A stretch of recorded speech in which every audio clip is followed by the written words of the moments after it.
لو استثمرت 1000 جنيه كل شهر لمدة 10 سنين، كل شهر تحط 1000 جنيه في أي حاجة بتكسب 15% في السنة. طبعا في حاجات كتيرة بتكسب 15% و30 و20 وأكتر من كده بكتير، بس هنقول متوسط 15%، اللي هو لو حد ما بيعرفش حاجة أصلا هيروح يحطهم في البنك فهيجيبوا له 15% وأكتر. فلو استثمرت 1000 جنيه في الشهر لمدة 10 سنين في أي حاجة بتجيب 15%، هيكون معاك بعد ال10 سنين 300,000 جنيه. طيب لو لمدة 20 سنة هيكون معاك 1.5 مليون.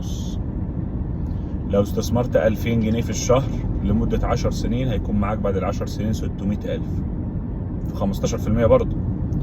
طيب لو ال 20 سنة في 2000 جنيه هيكون معاك حوالي 3 مليون جنيه بعد 20 سنة. تمام؟ وده اللي احنا بنقول عليه سحر الفايدة المركبة اللي انا اتكلمت عليه في الفيديو الخاص بالاستثمار، اول فيديو على القناة عندي. طيب الشاهد من الكلام ده ان انت تقدر تلاقي حاجة بفايدة اعلى او بتكسب اكتر، يعني بمعنى اصح تقتطع جزء من دخلك وتحطه فيها كل شهر. على المدى الطويل هتلاقي نفسك عملت ثروة من غير ما تحس، وتقدر تعمل بيها ايا كان اللي انت نفسك فيه. يعني لو انت مثلا في دماغك مشروع معين وانت النهارده مثلا طالب في اعدادي او طالب في ثانوي، انا كلامي دايما بيكون موجه لفئة الشباب عشان كده. ساعتها انت هتلاقي نفسك مثلا وانت بعد ما تتخرج من الكلية هتلاقي معاك رقم، حتى لو 5 سنين مثلا، لو فترة استثمارك 5 سنين 6 سنين 7 سنين اللي هم فترة تعليمك في الكلية والثانوي، بتبقى فترة محترمة برضه. تمام؟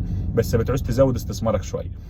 كذلك بقى لو قلنا ان انت لقيت حاجة بفايدة اعلى، لو قلنا ان انت لقيت مثلا يعني قدرت تكتر او تكبر الاستثمار الشهري بتاعك، كل دي امور هتخلي المبلغ في اخر المدة كبير جدا، وتقدر تعمل بيه اكتر من حاجة، وتقدر تعيد استثماره تاني.